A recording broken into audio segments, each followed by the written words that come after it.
અરવલ્લી જિલ્લા police headquarter Modasa ખાતે range IG Virendrasinh વાર્ષિક ઇન્સ્પેક્શન માટે આવી પહોંચ્યા હતા. પોલીસ ગ્રાઉન્ડ ખાતે અરવલ્લી જિલ્લા પોલીસ પરેડનું નિરીક્ષણ કર્યું હતું. જિલ્લા હેડક્વાર્ટર ખાતે યોજાયેલા આ વાર્ષિક નિરીક્ષણમાં જિલ્લા પોલીસ વડા મનોહરસિંહ જાડેજા સહિત પોલીસ અધિકારીઓ અને કર્મચારીઓ ઉપસ્થિત રહ્યા હતા.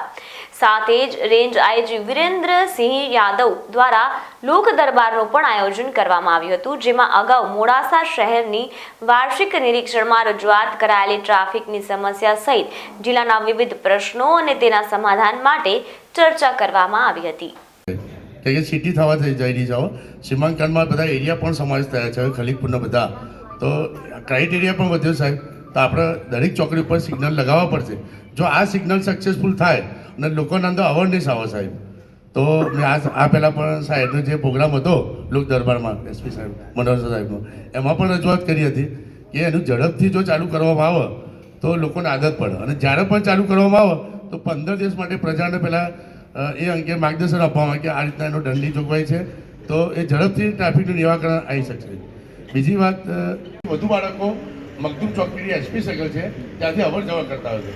જો ત્યાં આગળ પોલીસ મૂકવામાં આવે સાહેબ સવારથી 10 થી 12 અને સાંજે 4 થી 6, તો સ્કૂલના બાળકો અને લોકોને ટ્રાફિકની તકલીફ ના પડે અને બાળકો સરળતાથી જઈ શકે.